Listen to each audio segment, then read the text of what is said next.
I thought we should start off, I'm going to put this down here so you can't see it yet, with a passage from a book that you wrote, She Should Run. And you wrote this book. We're going to read a little bit of it. Why did you write this book? And when did you write it? So this book came out just a little over 2 years ago, and it was really 2016? Yeah, it was really our way to introduce the idea of the need for women's representation in office using a little humor. A little humor. And I'm going to tell you, before we read a little bit, I'm going to read a little passage. It's fashioned after those books years ago, See Dick Run, See Jane Run, that kind of thing. So stick with me. It's a short read, and like I said, we're just going to read a little bit from it. Go ahead. Kick it off? Okay, Yeah. here we go. Meet Dick. Dick is a congressman. This is also Dick. This Dick is an alderman. Fast forward. I'm going to get to a little bit of a punchline here. Joan always wanted to run for office, but Joan is not a dick. Is there room for Joan in a world of dicks? We'll leave it there. See Joan run and see Joan win. It's playful. It's a great stocking stuffer, I'm That's thinking. right. She should run, and boy, Erin, did they run in 2018. Yeah. Women really had quite a showing, a record showing. Why do you think that happened? It was an incredible year. So, look, this is momentum that we saw building for a while, frankly. So She Should Run know that in the political landscape, we sit at the very beginning. So women often come to us when they're very first thinking about running for office. And you've been around since 2011. Since 2011, Yeah. That's right. And we're really about building the bench. So what we started to see over time is that as our country continued and is still, in this place of polarization, that women really saw this as a moment to do something different, to say, you know what, we can do better than this. And we saw it coming into the 2016 presidential election happen. Right. It was a surprise to most of the country, the outcome of the election. And no matter what side of the aisle you sat on, women were saying, you know what, we have to do better than this in our country in politics. And that's where we saw just a huge surge of women stepping forward. Because I feel like we've been talking for decades about more women, female representation, whether it's in the CEO, the C-suite, corporate boards, politics. Mm-hmm. What was it, though? Was it that 2016 showed us, oh my God, the polls were wrong, things can change dramatically. Someone who wasn't a politician sailed, essentially, it seems like, to the White House. Yeah. It shows us that you can do something unusual. That's right. I mean, look, I think one of the barriers, there are many barriers to seeing more women in political office, but one of them is that women can't see themselves in these roles. We're drastically underrepresented. The country prior to this election sat at we were 102nd in the world in terms of representation for women in elected office. And so I think just that even imagining yourself in that role was difficult. And what we saw slowly over time is a course of more women stepping forward, more women, and now it's having a snowball effect, which I think is really great for the country. I'm assuming everybody knows the numbers, but I'm going to throw some out there. A record number of women serving in the U.S. Congress in January. I think it's up to 102. That's right. Do I have it right? The increase most notable in the House. We have states sending the first women to the U.S. Senate, Arizona and Tennessee among them. On the state level, a record number of women elected to state legislatures, nationwide. 3 states elected their first women governors, Maine, South Dakota, and Iowa. This is progress. Yes, absolutely. And that state legislative number is really important because it's often seen as not only obviously a really important role within the state in policy making, but also a pipeline for higher office. And it had stalled, women's representation at the state legislative level had stalled for decades. So this is, while that gain may not feel big, so we actually went from, I think it was 24% prior to this election to 27% now represented by women across the country. It feels like a small gain, but it actually is a sign of pretty tremendous progress. We're kind of building out the bench here. That's right. Go back to 2011 when you created this, okay? This wasn't 2016. It wasn't Donald Trump versus Hillary Clinton. What happened? I mean, I went back there. It was the time of the Arab Spring, killing of Osama bin Laden, 10-year anniversary of 9/11. We had the Occupy Wall Street movement going on. Prince William and Kate Middleton got married. Not that that's important. What was it, though, then that also said to you, we need some kind of organization, an incubator of sorts, to help women? So I had been working in politics for a number of years, and often with women who had just put themselves out there to run, and they were sort of at that point of proving viability to the institutional players. And we'd work our tails off, and I'd look at all of the resources that go in. The money that goes into politics, the hours that are spent, and then you would look after the election and see that often, in fact, more often than not, we were going backwards in women's representation. So the overall numbers weren't changing. There were some incredible individual stories. Right. But the research at the same time, and it still shows this, that the number one reason why women don't run is because they're not recruited and encouraged at the same rate as men. It's a natural part of the cycle. If you have majority of men represented in elected office, when a position comes open, it is more likely that you're going to tap somebody that looks like you, somebody that you know. And so it's just harder for women to break into that.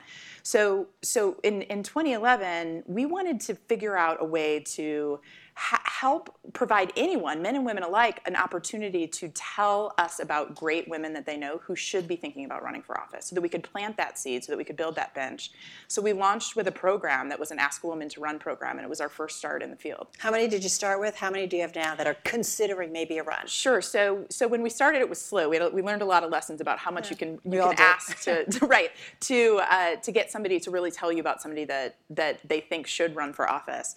So we started from the beginning, and fast forward to where we are today, we actually have close now, we're just over 21,000 women who have been asked to run for office through our work, and 14,000 of them are actually actively preparing for a run for office. That's significant. That's pretty cool. You and I talked, though, if Hillary Clinton had won in 2016, would you and I be having this conversation about the midterms? No. No, we wouldn't. We would not be having the same conversation. So, we did a big sweep before the 2016 election to look at the landscape and see where we could add programmatic work that could be helpful to the field. And what we found was that nowhere was there a program where it was sort of that logical place for women to start, for any woman to start. And so we build out this program that's called our incubator, actually. Any woman can come to us free of charge, kind of get a feel for what it's like to run for office and learn about the tremendous resources that exist in the field to run. We built that program and launched that program just before the 2016 election day because we were assuming, like most because of polling, that Hillary Clinton was going to be elected president and our work was going to get much harder. So we had planned for small numbers. We had planned for how difficult it was going to be to get people into the program. And election day came and went. And I kid you not, I went from days of head on my desk to having to rewrite everything that we were doing to the floodgates opening and us getting thousands of women into the program pretty immediately. There's nothing like the unexpected happening to kind of change people's thinking. We were ready for it. That's right. I want to talk to you a little bit about whether or not this is a one-off, and we've got a question I want to put to the audience. So take out your phones. Let's do this. How do you see this moment of a historic number of women being elected? Do you see it as accelerating? Do you see it as staying the same? Do you see it as a perfect storm and so kind of a one-time thing and not a clue?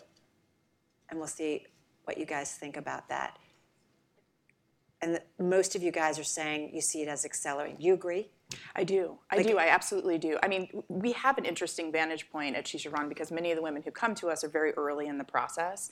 And what we see now, even after this election that just happened, is that the numbers are continuing to increase. So the bench is continuing to grow, which tells me that for election cycles to come, this is only, it's not going to be the year of the woman. I always say women, the year of women. But it's not just about this year. It is about every year being that same until we reach equal representation.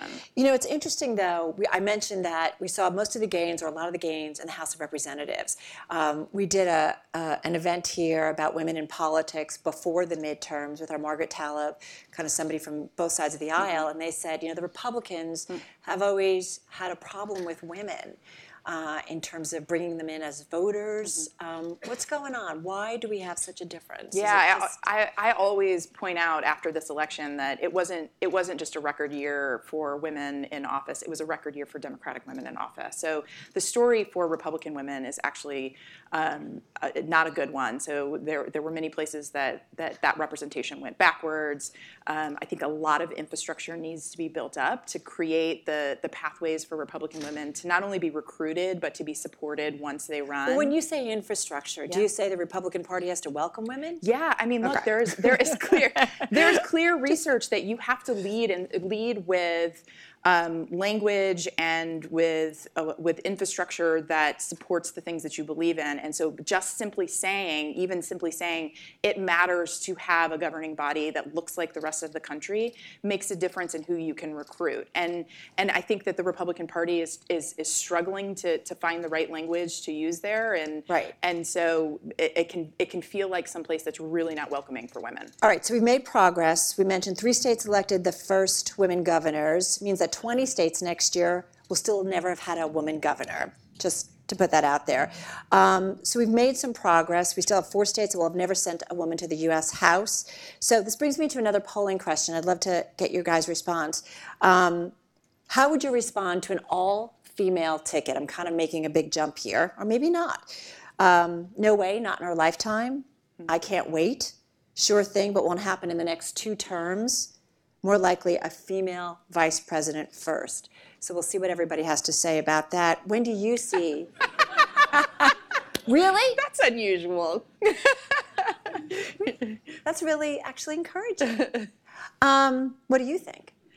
I think, well, I'm curious. I'm watching these numbers continue to move. And just so you know, we'll get into this, they actually collaborated with Mattel, hence the prop, on an all-female ticket. We'll talk about roles of corporations, whether it's Mattel or others, to do this kind of thing. So look, I think that I can't wait, sure thing, but won't happen in the next 2 terms. You will not be surprised to know where I stand on this. And, I believe that after seeing plenty of cycles with an all-male ticket, that we should be very ready to see an all-female ticket. That said, I think that it is really difficult, and I'm mindful of this, that it's really difficult for people to envision something that they haven't seen already. And so often when talking to people about the possibility of an all-female ticket, it is such a huge leap to think that we would be there that it's sort of hard to wrap your mind around, but I think we will get there, and we will get there quickly. Why are we so different in the United States? I look at global leaders around the world, and they've had female leaders, women leaders, for a long time. What is it about our culture, our society? Yeah, I mean, there are a number of reasons. Some of that comes down to how we structure our elections and whether or not in our country a thing that we are so far from feeling comfortable talking about around quotas, which exist in a lot of the countries where this representation is much more equal. It's not where we are, but we do, I think you see a lot of the institutional players stepping in now and feeling more comfortable with language like targets. Let's acknowledge this as a variable that matters to us. That this diversity of voice and perspective in government does matter, and I think that will make a difference as we continue to see more leadership there. When you and I talked in kind of preparation for this, Erin talked about the importance of kind of corporate involvement and being involved with Mattel. Right, you hit kids, you hit a younger generation. But talk to me about kind of the role of our corporate society, our corporate sector in kind of helping women in politics. Look, it's the partnerships that She Should Run participates in, and we have a number of corporate partnerships.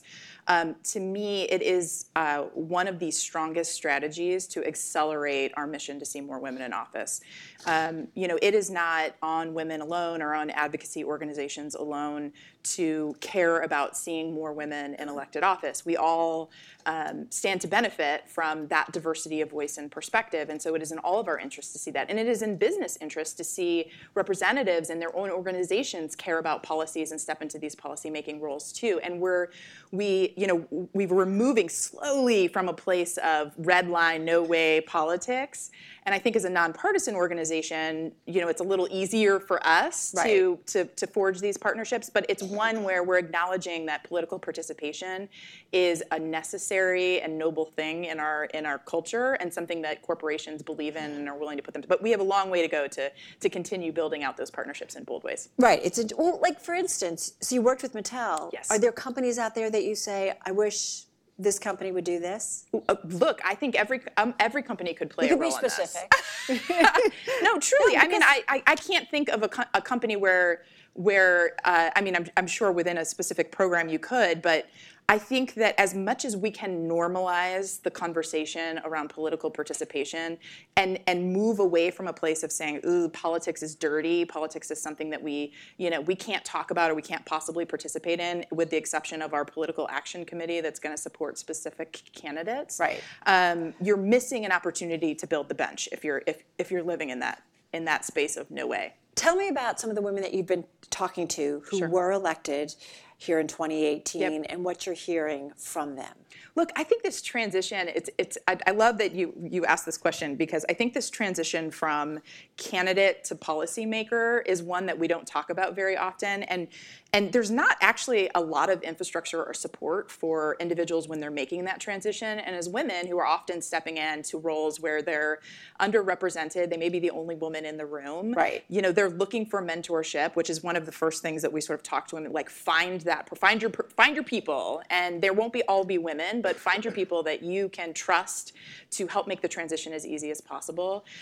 Look for the resources that help you. But as part of it, and I think about this a lot, because when we're saying diversity, it's important, but when we do it, we create these kind of segregated groups in a company, in an organization. So it's LGBTQ community, it's a female group, it's a whatever. Yep. And then, so how do you, we need to kind of get away from that, don't we? And you talk about women, I've heard this again in politics, that women have to kind of bond together, but isn't the whole idea that we've got to work with everybody to have the biggest impact? Yes, I just, we had an event not too long ago, and Christina Miller from the Cartoon Network was there, and she said something that was really powerful, and I think really translate to a lot of our women who are thinking about running and are serving. She said, I'm a leader in an organization, and I'm the first female leader, but I don't want people to look at me as a woman. I don't want them to think more or less of me because I'm a woman. And that's what we are working toward, frankly, in politics as well, is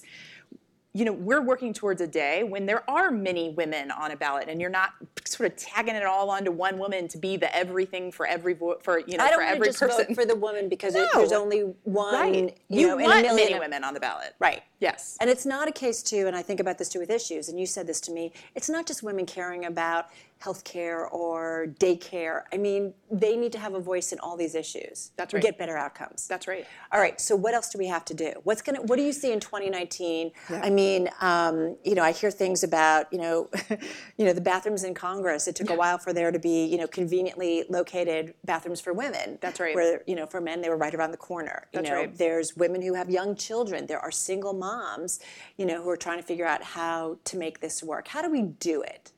Look, I think one of the ways is that we have to check ourselves when we're hearing the stories. I know there's a young woman who was just elected to Congress out of California, a single mother who is very open about the struggles of what this is. There is no roadmap for her as a single mother coming to Washington and how she works through this.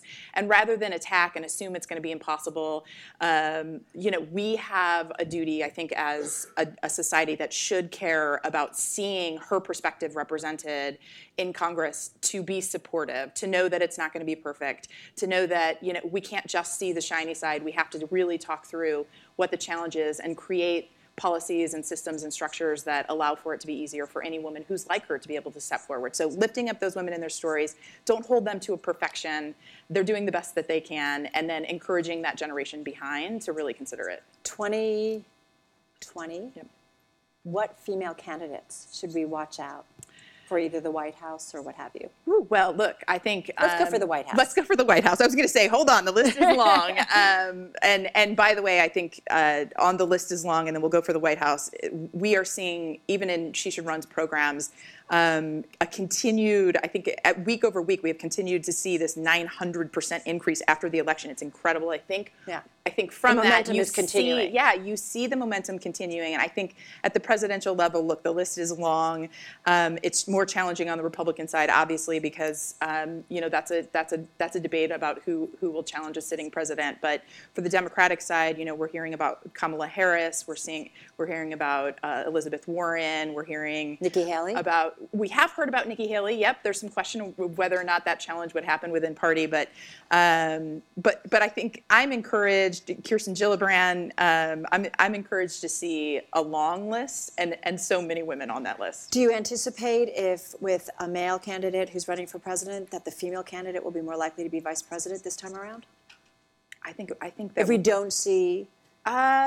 No, I don't. I think if we have a male president, yes, I think that we would miss a huge opportunity there. But I actually think we're going to have a strong female ticket. Good stuff. I can't wait for 2020. Guys, thank you so much. Erin, thank you.